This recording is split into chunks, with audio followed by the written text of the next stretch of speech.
Vendredi Pirate, j'espère que vous allez bien, moi ça va bien. Toujours la formation de cette semaine, comment ne pas abandonner. Eh bien, parfois on veut abandonner dans son couple, hein, parce qu'on est en crise de couple, on est ensemble depuis 5, 10, 15, 20 ans. On essaye de faire quelques efforts, on a eu des résultats. Au début, on a fait plein d'interdits, on s'est éloigné. Là, on a eu quelques résultats, mais ça stagne. Donc, on se dit, est-ce que je ne vais pas abandonner? Est-ce que c'est pas mort? Surtout que Tati Janine m'a dit, les femmes ne reviennent plus, les hommes ne reviennent plus. Mon psy de quartier dit, il faut accepter, c'est mort. Vous savez, quand un psy de quartier vous dit, il faut accepter, c'est mort, ça veut dire qu'il n'a pas de solution à vous proposer. Voilà, hein. C'est comme si vous étiez chef d'entreprise et que vous prenez un consultant qui dit, oh, là, c'est mort, hein, votre entreprise, il vaut mieux vendre, hein, il vaut mieux la fermer, c'est mort. Ça veut dire qu'il n'a pas de solution à vous proposer. Hein, souvent, les psys ou les coachs, quand ils n'ont pas de solution à vous proposer, vous disent, bah, abandonne, c'est pas grave, hein, parce que j'ai rien à te dire, ou tu me saoules, en gros, tu me saoules. Souvent, les psys me disent, bon, maintenant, tu es arrivé à la fin du parcours. En fait, vous avez saoulé le psy. Voilà. C'est comme ça que ça se passe la plupart du temps. Donc, vous voulez abandonner, mais vous avez la formation qui va vous permettre de retrouver le coup de Grinta quand vous voulez abandonner, parce que abandonner, ça coûte 20 000 €. Hein. 20 000 € la première année, c'est de divorce, ça coûte 20 000 €, les avocats, les changements de maison, de papier, l'achat de la deuxième voiture, etc. Les autres années, c'est 10 000 € parce qu'il y a double vacances, double électricité, etc. Donc, ben, ça vaut quand même le coup de ne pas abandonner financièrement, et puis aussi pour la santé de vos enfants qui n'ont pas à changer de maison toutes les semaines. La galère de retrouver quelqu'un, il aura les mêmes galères également. Donc tout ça, hein, grâce à cette formation sur je n'abandonne pas, je n'abandonnerai jamais, eh bien ça va vous aider à vraiment changer votre vie.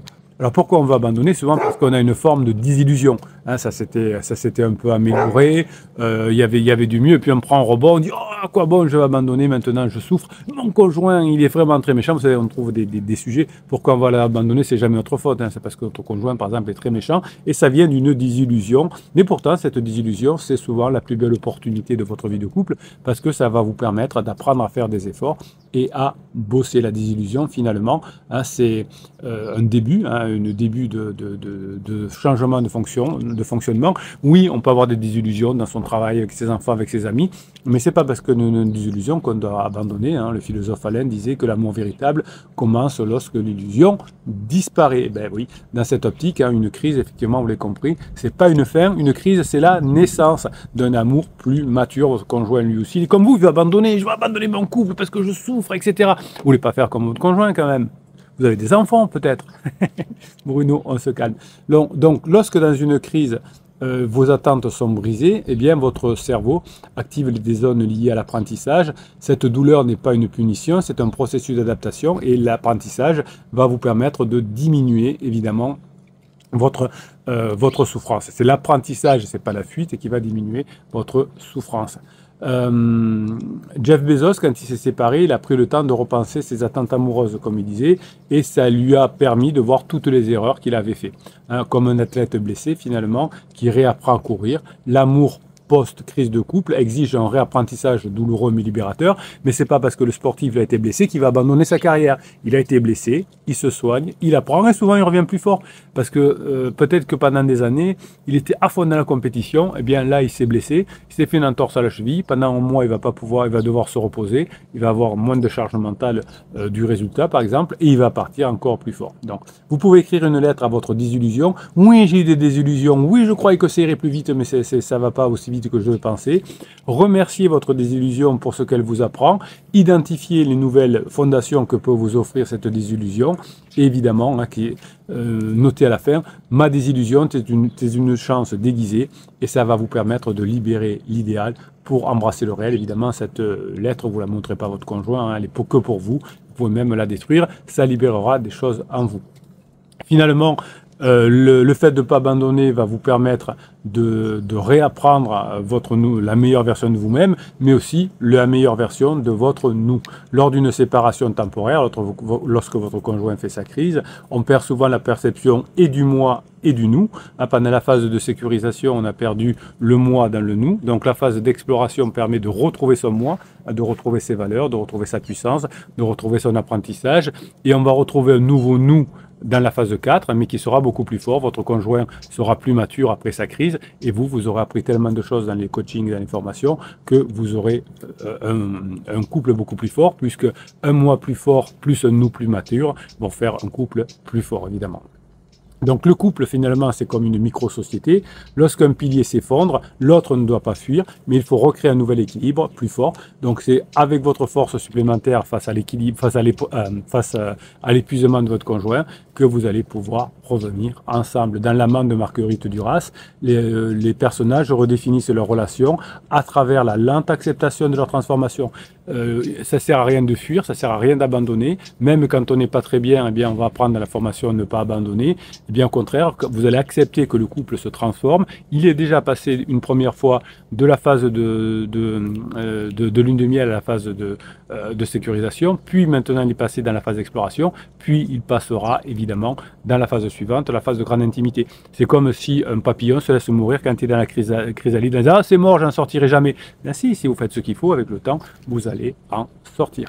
Donc vous allez faire un petit jeu, vous allez écrire sur une feuille de papier quel est votre couple idéal qui sera en phase 4. Si vous avez fait la formation sur la phase 4, vous la réécoutez avant de faire cet exercice par rapport à aujourd'hui. Et comment vous allez vous comporter, vous, dans la phase 4, dans la nouvelle version du couple idéal, par rapport à ce que vous avez aujourd'hui. Finalement, parfois, on veut abandonner parce qu'on parle trop autour de soi, à son psy, à Tati Janine, aux copains, etc.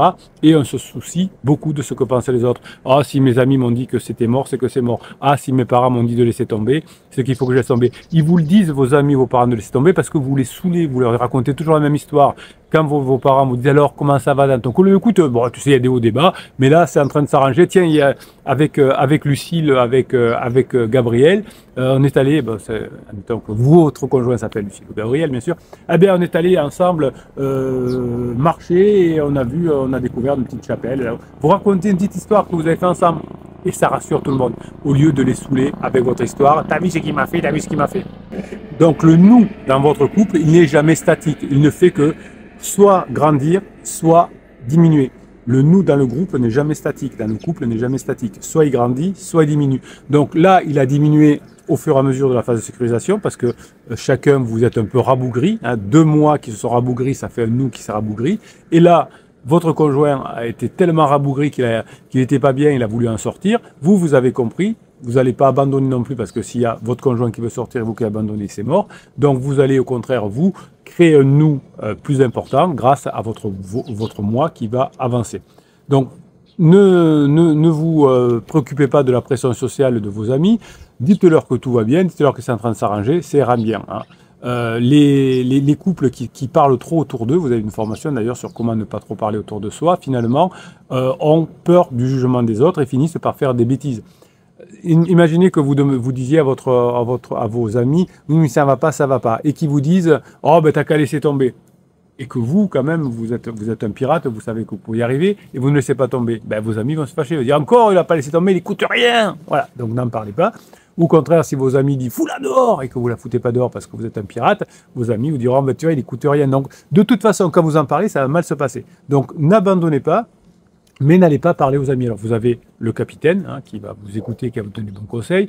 Vous avez les pirates aussi qui vont vous tirer les oreilles si vous voulez abandonner dans le groupe Facebook. Donc vous avez suffisamment de ressources entre les formations, les coachings, le capitaine et les pirates, plutôt que d'aller en parler à des personnes qui ne sont pas qualifiées, premièrement, et qui ont de l'émotionnel. Imaginez que vous en parlez à vos amis qui ne puissent pas voir votre conjoint, ils vont dire oh, de toute façon il est nul ou elle est nulle, c'est pas autant, profitez-en. Et si vos amis aiment bien votre conjoint, ils vont dire oh, essaye encore. Vous voyez, donc ça sert à, c'est pas des bons conseils, c'est pas des trucs réfléchis, c'est juste que ça correspond à ce que j'ai dit. Donc le cerveau humain est programmé pour rechercher l'approbation des autres au détriment de son propre bien-être parfois. Donc privilégiez votre propre bien-être, n'abandonnez pas, faites ce qu'il faut. Être dans un couple en crise, c'est comme jouer un match sous les huées du stade. Je vais y arriver. C'est comme capitaine, on se calme. Je vais y arriver. C'est comme jouer un match sous les huées d'un stade. Tu vois, capitaine, quand tu arrives, quand tu Bruno, on se calme. Les spectateurs ne comprennent vraiment pas souvent toutes les règles du jeu, surtout si c'est un sport compliqué comme le rugby ou comme d'autres, mais ils s'expriment, ils disent je comprends pas, j'ai pas vu, je suis à 50 mètres dans les gradins et je viens de voir que le joueur il a fait une faute. Non, j'ai rien vu du tout. Donc c'est les mêmes conseils. Et puis dans un stade où il y a 80 000 personnes, il n'y a pas 80 000 conseils qui vont être donnés. Évidemment, les conseils ne seront pas les mêmes pour une équipe ou pour l'autre, évidemment, et donc tout ça s'annule. Donc vous voyez, ne demandez pas conseil aux autres, parce que vous allez souvent, si vous demandez à des amis émotionnels ou à des parents, ça va mal se finir. Encore moins vos enfants, hein. Parfois, je vois des pirates qui parlent aux enfants de leurs problèmes de couple. Ils ne sont pas équipés, même s'ils ont 22 ans, ils sont trop tôt. Donc, écoute, ça se passe entre papa et maman, tu sais, des fois entre adultes, comme ça, mais ça finit par s'arranger et on va faire ce qu'il faut. Tu veux un café et on passe à autre chose. Conclusion, si vous voulez ne pas abandonner, eh bien, dites-vous bien que les opinions extérieures peuvent brouiller votre vision. Recentrez-vous sur ce que vous voulez construire, c'est-à-dire votre couple. Pour ça, ce que vous aimez énormément à la fin des vidéos, c'est que je vous lise des témoignages, que je vous lise ce que nous ont écrit les pirates. Alors, pour voir ce que nous ont écrit les pirates, vous allez cliquer sur le afficher plus. Sur la description de cette vidéo, vous avez un lien qui vous donnera droit à une formation gratuite au groupe Facebook, au catalogue des 260 formations et des 6 coachings du capitaine et du canal Telegram où toute la journée je vous mets des textes et des vidéos. Tout ça, évidemment, ça va vous permettre de mettre en application tout ce que vous apprenez dans les formations et dans les coachings. On va aller faire un tour du côté de Facebook, voir ce que vous nous avez écrit. Allez, un message de Francisca, mise à jour. Pour partager ma grinta. J'ai évacué ma colère et mes envies de vengeance en les substituant par le pardon. Oui, là, si vous êtes en colère contre votre conjoint, ça va être compliqué de pouvoir revenir ensemble. En me rappelant que je veux être en paix, sereine et heureuse et transmettre tout cela à mon entourage. Vous voyez que Francisca, elle est loin de vouloir abandonner. Elle a compris, elle est en colère, elle aussi, contre son conjoint. Et puis elle s'est dit, comme je veux être heureuse, en paix, pourquoi ça sert? Comment ça se fait que je suis en colère? Et donc, elle a bossé sur sa colère. Il y a une formation sur la colère, rassurez-vous. Et effectivement, ça a l'air de s'être mieux passé. Je me suis rappelé que j'aime cet homme. Je me concentre vraiment maintenant sur mon bien-être, comme dit le capitaine. Ces sentiments négatifs ne me permettent pas de me rapprocher de mon conjoint. Et donc, hop, on évacue. Voilà une piratesse qui a compris comment ça fonctionne. Je veux un objectif, donc je vais me mettre dans les dispositions d'avoir mon objectif. Les retrouvailles se sont bien passées, il s'est blotti contre moi au petit matin, comme s'il y résistait depuis des heures. Ça ne m'était pas arrivé depuis la bombe de cet été, comme dit le capitaine, il faut y croire. Et d'ailleurs, même s'il a toujours été très affectueux, se blottir contre moi en dormant, ce n'est pas quelque chose qu'il faisait beaucoup. Donc vous voyez que le travail de Francisca fait que le couple est encore mieux qu'avant. J'avais l'impression, dit Francisca, qu'il avait besoin de réconfort et de me retrouver, de me reconnaître. Je ne l'avais pas compris, c'était étrange. Maintenant, on se reconnecte soigneusement, on dirait. Nous sommes proches, complices, mais il y a encore une distance comme si nous venions de nous connaître. Ah oui, c'est pas mal. Alors, vous vous connaissez évidemment, mais comme vous avez une nouvelle façon de communiquer ensemble, évidemment, ça vous donne l'impression de vous rapprocher, de vous découvrir. En tout cas, vous découvrez la phase 4. Une fois encore, ça me semble bien correspondre à tout ce que le capitaine prédit. Le capitaine, c'est pas un devin, hein, c'est que depuis 1999, il voit que toutes les crises de couple, pour des crises de longue durée, se passent de la même façon. Alors, si vous abandonnez pas, hein, comme on dit dans cette formation, si vous êtes patient, si vous êtes persévérant, la pente naturelle de votre couple, c'est de revenir ensemble. Si on ne lâche rien, d'abord, quand on arrive sur ce groupe des pirates, d'abord, on est en auto-victimisation. On se plaint, je suis en colère, il m'a fait ça, vous vous rendez compte, capitaine?